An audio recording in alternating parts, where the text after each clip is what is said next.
Hi, I'm Bert. And I'm Kirk, and welcome back to Stoner Foodie Review. And today we are continuing our trek in Taiwan. We are going to try something a little interesting. It's going to be kind of a mix of cultures here. Definitely. It's a Korean cabbage, I guess a Korean kimchi soy cracker. They're big fans of kimchi in Taiwan. Mm-hmm. They have like their own version of it that's a little more like sweet and sour, kind of sweet and sour version. They're not big fans of spicy foods over there. So even though this one is a Korean cabbage snack, it's gonna be more on the Taiwanese side of things. More Taiwan's flavor profile. Yeah, a little sweeter. So okay, we'll see how this goes. I'm not generally speaking a fan of kimchi, so okay. It's not my favorite thing. Yeah, I feel like I guess I've never really had kimchi before. I mean, I've had cabbage and I've had sauerkraut, and I'm sure I've tried kimchi. If you like sauerkraut, then you probably at least tolerate kimchi. Yeah. Okay. Anyway, I mean, yeah, I'm interested to give this a go. Now, Kimchi used to be the manager of a wrestler named Kamala.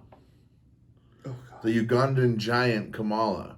He'd slap his belly, and Kimchi was his manager. Is that true? Is that a real thing? Google it, everyone. I'm not wrong about pro wrestling. Not wrong. Okay. All right. All right. Well, with that, we're gonna get stoned. Yes, we are. And let's see. I can't remember what we're smoking today. We're smoking Tropical Flame. Ooh. Tropical Flame. Right. Yeah. And this one's actually really pretty. It's got some nice purple to it. Yeah, it does. There was the nice purple. Tropical Flame. Nice. Tropical Flame. Is that going to be the sequel to Tropic Thunder? God, I wish there could be a sequel. Right? Wouldn't to that be Tropic fun? Thunder. Things that cannot be made these days. That's for sure. What a good, like, really funny flick. I heard that Robert Downey Jr.'s wife begged him not to do that movie because she thought it was gonna flat out really destroy his career. That's an interesting role. Yeah. To say the least. Yeah. Did you actually ever watch the DVD commentary? So, there's a line in the movie where he talks about how he doesn't break character until he's done with the DVD commentary. He does the entire DVD commentary in that voice. That's funny. You know, that's the thing that's missing. Not to get too off topic, but the DVD commentaries, that was there were some gems out there where, a lot of insight and stuff, and, now that we don't really have we're not buying, everything's streaming now.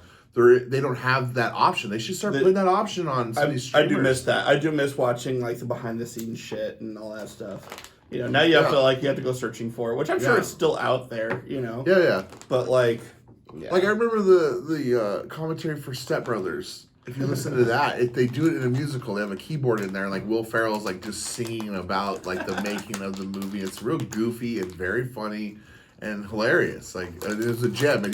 It came on accident one time. When you press play, the setting was to put the commentary track on for whatever reason. But anyways, let's open these up. I'm working on it. Oh no, I didn't mean it in a demanding. I know. No, I was just, this bag is that's tough. All right, there we go. I got it. All right. Okay, well, that's not as bad of a smell as I thought it was going to come from that bag. I was expecting a heavy fermentation smell. All right. Here we go. Kimchi soy crackers. This is for you. Soy crackers. Kimchi.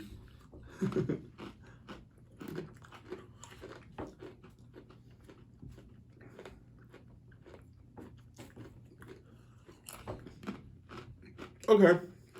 Well, first note, I thought that the flavor was going to be way more punchy. And it's not. It's actually way subtler than I thought it was going to be. I feel like it's how there'll be Old Bay crackers, or the crackers that use Old Bay seasoning on it or whatever. Yeah. It's supposed to be crab crackers or whatever. They're really just Old Bay. It's usually just the seasoning that they're using to season. You know, there's not going to really be a taste of crab. I'm guessing this is some sort of seasoning that they use in their kimchi. There's a tiny, and I mean minuscule amount of heat that kind of comes in the back end of it. But like it's really, really low. Like nobody should ever have a problem with this. Yeah, personally, I can go for more heat. Actually, I was kind of hoping there would be a little bit more. I want a little more zip. Yeah. All right, let's talk about the texture. All right. Let's talk about the texture. The cracker's pretty good. I mean, the cracker, it's almost like pita-esque, you know? Yeah, it is almost like a pita cracker. Now the heat's building a little bit. Like just adding on. Yeah, I know. I mean, it's still not a lot, but it's at least a little bit more noticeable than it was in the beginning. I mean, don't get me wrong. Actually, no, like they're not bad. They actually make a decent snack. I could polish off this bag. Yeah. And it's one of those chips that kind of like once you start eating them, like you're gonna keep inexplicably putting them in your mouth. Yeah. Like it's again, we say it a lot on the show. It's a different flavor, so that it feels refreshing. You know. Yeah, it is. It's not a flavor profile that like I would normally eat, I guess. But actually, I kind of like this. I have to admit. Like it's too bad that there isn't a wider, like you know what I mean. Like we should have Korean kimchi flavor. I would be interested to actually try some. Like if this is kind of what like Taiwanese kimchi tastes like, I'd be interested to try it. You know, like the actual real deal. Oh, there's an episode we should do. We should try finding some. Anybody out there from Taiwan, hit us up with some kimchi. Or anyone that is fermenting their own kimchi in the style of Taiwanese, or even Korean kimchi, let us know. Get a big bowl of rice, dump a bunch of kimchi in there. I have to say though, like even though it's not quite what I expected, I'm still going to give it a thumbs up because I actually do enjoy it. No, those are good. Yeah. It just totally like played against my expectations a little bit. I thought it was, I don't know, like I said, ooh, nice. I really was going to have more of like that, I don't know, just that fermented kind of kick to it. Yeah. You know? But it's more like, I want the funk. Bert wants the funk. I didn't really want the funk. I was just expecting the funk, I guess. I guess that's more like... want the funk.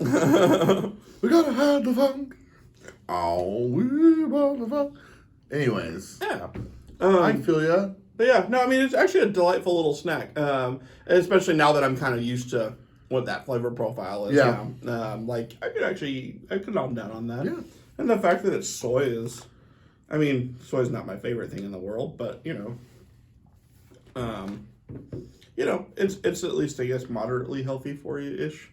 I'm not going to claim that. I don't know. I'm not a food expert. I know it's probably not as bad as some of the fried shit that we have here, but... Yeah, I definitely shouldn't be giving you one nutrition advice, so... Yes, we clearly listened to the experts, guys. Yeah, all of them, like Oscar Mayer and Betty Crocker. Yeah. Gordon Ramsay, just for that fancy touch. Okay, Mrs. Buttersworth. Mrs. Buttersworth, yes. Took sound dieting advice from the Lucky Charms leprechaun. Toucan Sam. Toucan Sam. Anyway, okay, yeah. Overall, though, Taiwan soy crackers, actually, thumbs up. I actually enjoyed that. Bad, Once I got after the initial shock of it not being as shocking as it was going to be. But yeah, thumbs up. I liked it. Yeah. Yeah. Anyway, thank you guys for joining us today. Make sure you go to immaturestoner.com and get yourself some merch. Like, subscribe, share with your friends. We'll see you next time. Peace.